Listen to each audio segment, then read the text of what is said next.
Hello my dear friends, you're in the Military Summary channel, and today we will discuss the situation in Ukraine on the 14th of July of 2025. Today we have a lot of very interesting updates, so let's start. And first we're going to talk about the situation on the ground, because according to everything we got during the previous 24 hours, it seems that the situation has become critical for the armed forces of Ukraine.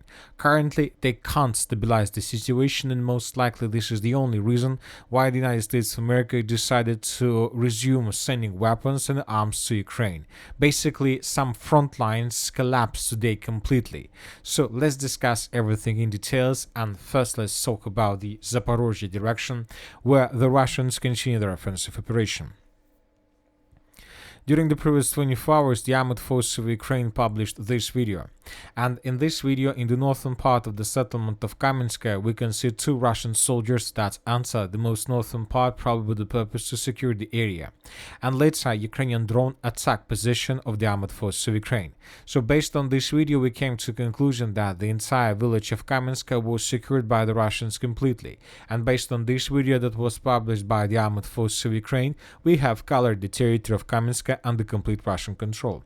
As for the end of the 14th of July of 2025, we still haven't received anything from the Minister of Defense of the Russian Federation regarding complete control over the village, but we believe that tomorrow or the day after tomorrow, and obviously this week, the Minister of Defense of the Russian Federation will confirm this information. So, summarizing everything, we see that the village of Kaminska by the end of the 14th of July of 2025 was secured by the Russians completely. Furthermore, according to information we have, the Russians continue their offensive operation in the area of the village by the name of Plavny. Currently, there are very heavy clashes for the central part of the settlement. As for the previous 24 hours, we haven't received anything to confirm additional changes on the ground on the territory of this settlement. Now let's move further and let's discuss the situation in the Gulay-Polye direction. As you can see, we have adjusted the map and the changes are significant. Today the Russians published this video, and in this video we can see that the Russians of the group of forces East managed to establish complete control over the settlement by the name of Malininovka. The battle for this village started in 2022 during the first months and first days of the special military operation. In 2022 the Russians managed to get the village, and according to several sources, the Russians in 2022 established control for the settlement, but later they were forced to fall back under the pressure of the armed forces of Ukraine. And in 2025, after almost 4 years of war, the Russians managed to counterattack and to establish complete control of this village once again. This is the video that was published by the group of forces East, where we can see the several episodes how exactly the battle for the territory have been taking place. And in the final part of this video, we can see once again lots of episodes of how the Russians were raising flags in different parts of the settlement. Summarizing everything, there were at least 5 flags raised over the entire territory of the village that were geolocated. The Russians raised their flags in the southern part, in the central part, and in the northern part. So based on this video, we have adjusted the map completely. So let's compare the map between the dates. For example, this is the situation by the end of the 13th of July of 2025. Most of the village used to be considered as a gray zone or contested area. The most northwestern part was under complete Ukrainian control, and we had, let's say, geolocations that confirmed Russian control over the southeastern part. Now, by the end of the 14th of July, we have no doubt that the village was secured by the Russians. Currently, there are 2 opinions what exactly the Russians are going to do next. Some sources are saying that the Russians would try to continue offensive operation in the western direction with the purpose to establish complete control over the settlements of Chervone Polye, Chervone, Zelený Gай, and Veselye. Some sources are saying that the Russians will continue offensive operation further in the northern direction with the purpose to secure the village of Poltavka. We believe that the Russians are going to move both in the western and in the northern direction with the purpose to establish complete control over every single village in this area. This will allow the Russians to maintain the lines and to get for as close as possible to the settlement of Uspenovka. We expect that the Russians are about to intensify their offensive operation in the directions of the villages of Timirovka, Novoivanovka, and Uspenovka itself from the east. So the front line in the vicinity of the city by the name of Gulay-Polye began collapsing. Now let's discuss the situation in the South Donetsk direction and the Dnipropetrovsk area. This is the first day since the beginning of the major Russian offensive operation where we haven't received almost anything about the additional changes on the ground. It seems that after the Russians established complete control over the villages of Перебудова, Mirnaya, Подубna, Zaporozhye, Yalta, Zorka, Tolstoy stopped completely. Now the Russians are regrouping, or the Russians are concentrated on finishing current tasks, like the villages of Novoshtadskaya and Grushkovska. Maybe the Russians will try to establish control over the settlement of Voskresenka. Anyway, we see that the Russians reduced their intensivity of their offensive operations, which means that the Russians are going to take a pause, a short operational pause that can last for another week, 1 week or two. And the main reason of this is that currently the Russians launched several more offensive operations, as we discussed in the previous episode, offensive in the vicinity of Guliai-Polye, and of course the Russians launched their major offensive operation in the vicinity of the city of Pokrovsk. So that was why the Russians in the South Donetsk and Dnipropetrovsk direction have several days or several weeks to restore their strength, to get additional forces, to evacuate wounded, to bring additional units, to stabilize the situation, to prepare additional trenches, to dig in deeper, and then in 2 or 3 weeks they will be able to continue moving further in the northwestern direction. Now let's discuss the situation in the most important area, the city of Pokrovsk. It seems that the situation is not just critical, not just desperate. The situation seems like agony for the armed forces of Ukraine. The south, the northeastern and the northern flanks of the Pokrovsk agglomeration seems to collapse completely.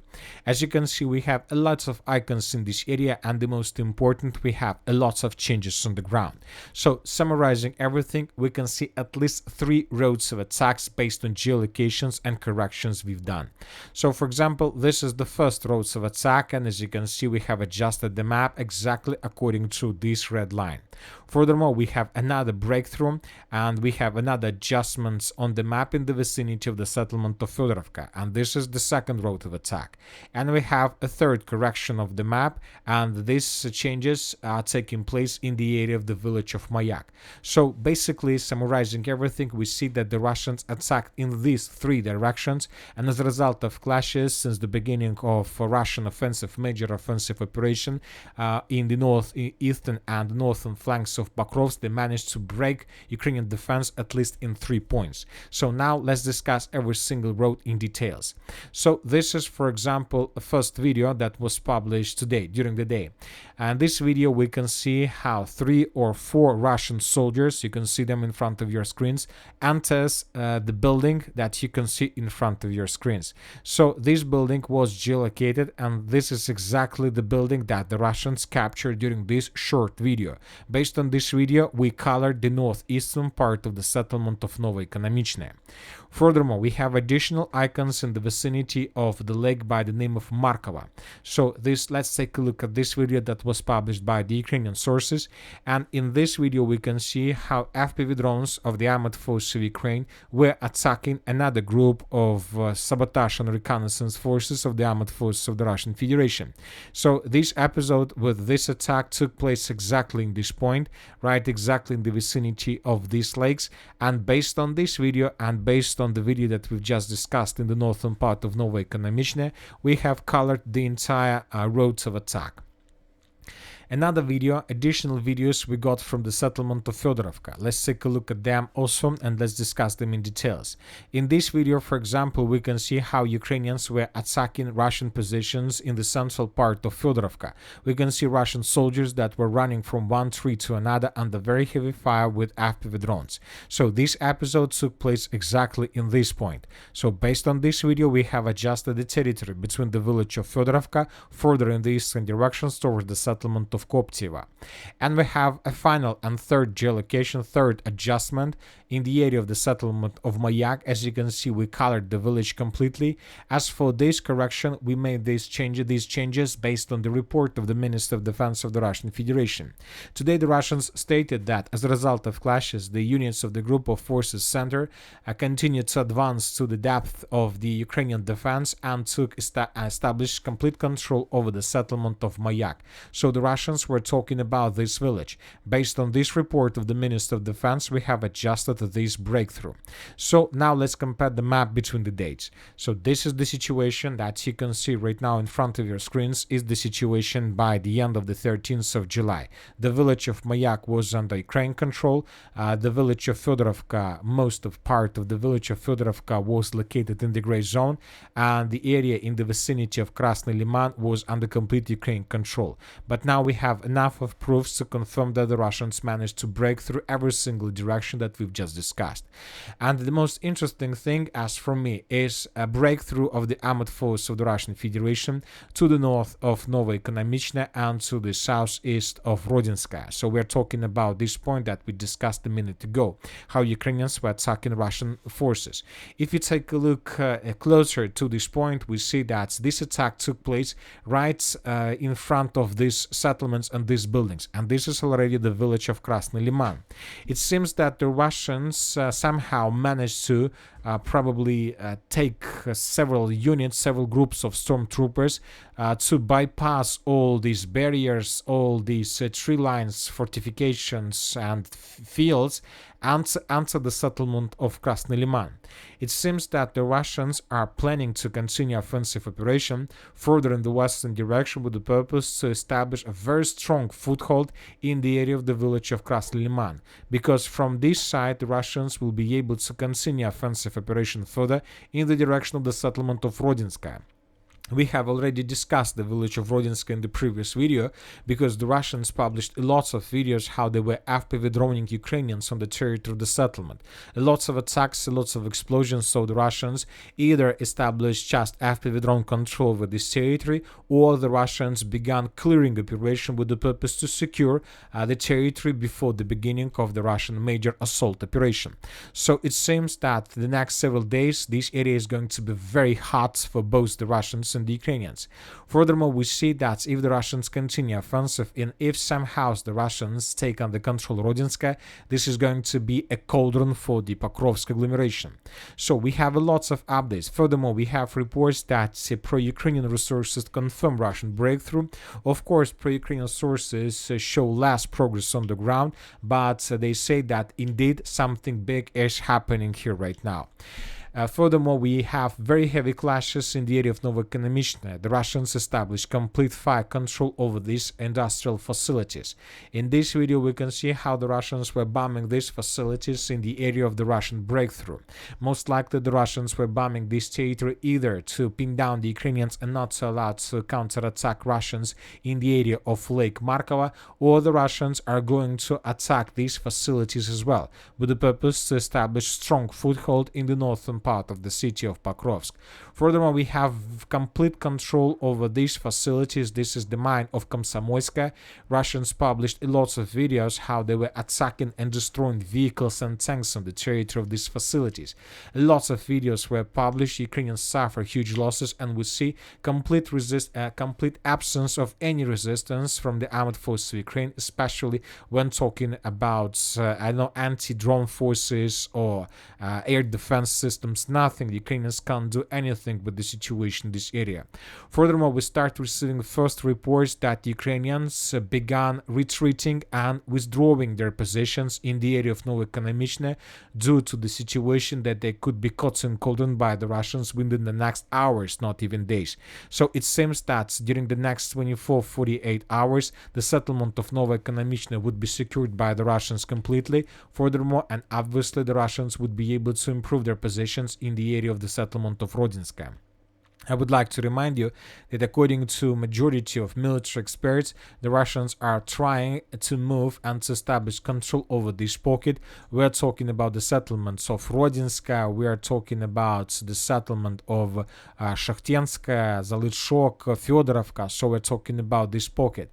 And if the Russians can do this, then the distance between edge positions to the southwest of the city of Pokrovsk and let's say the settlement of Rodinska would be less than 15 kilometers, which is is already complete control over the only supply line that Ukrainians will have. We're talking about M30 road that goes from the city of Pokrovsk in the northwestern direction. The Russians will establish complete FPV drone control over this territory, and this is going to be worst nightmare for the armored forces of Ukraine since the battle for the city of Bakhmut. Anyway, let's wait and see what is going to be next. We are waiting for additional changes. The Russians are sending more and more forces in this area because they understand that this is their time. This is a vital question for the Russians, whether they are able to finish and to improve their position significantly in 2025, or we are going to see another year with small changes on every day from day to day in 2026. Now let's move further and let's discuss the situation in the Konstantinovka direction, where the Russians also launched their offensive operation at the same time with the Russian offensive in the area of Pokrovsk. According to information we have, the Russians began assault operation in the direction of the settlement of Stepanovka. The Russians are trying to enter this village and to move further in the northeastern direction to shorten the distance with the city of Konstantinovka for as much as possible. During the previous 24 hours, we had lots of videos how the Russians were bombing and attacking edge positions of the armored forces of Ukraine with FPV drones and with artillery, and we have another episode how the Russians went hunting and destroying Ukrainian temporary deployment points of different brigades, especially of the 82nd Mechanized Brigade with ground drones. So the Russians attacking and destroyed lots of warehouses, ammo depots and headquarters, trying to probably pin down Ukrainian forces and to probably ruin their communication. Furthermore, the Russians, according to information we have, are about to cut the most southeastern pockets of the Kliban-Byksky water reservoir. Today, several pro-Russian resources reported that the Russians began their major offensive operation, at least with the purpose to cut this pocket completely. It seems that during the next several days, the Russians will finish the battle for this territory, and they will force the Ukrainians to fall back from this area towards Kliban-Byk and Katerinovka. This is going to be very important Russian progress on the ground on their way towards the city of Konstantinovka. Probably the most interesting and the most fantastic video took place in the area of Delivka.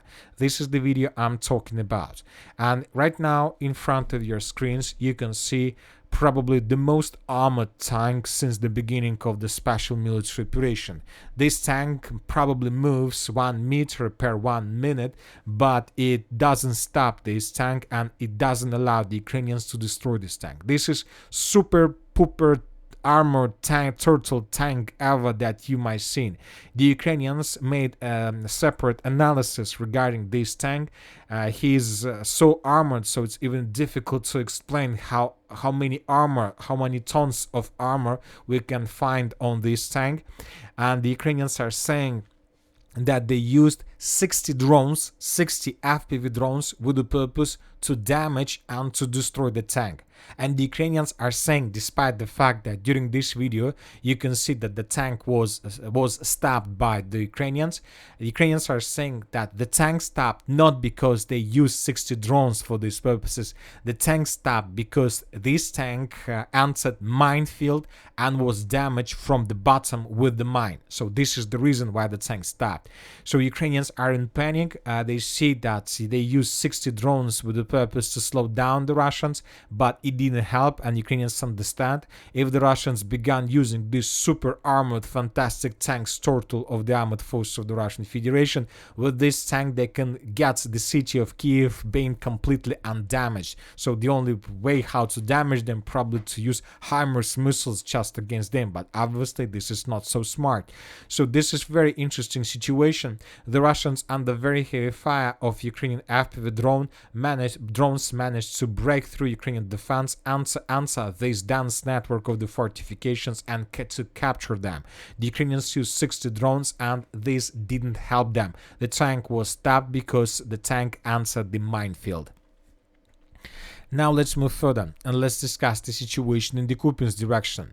As for this area, nothing special happened during the day. The Russians are in operational pause, it seems.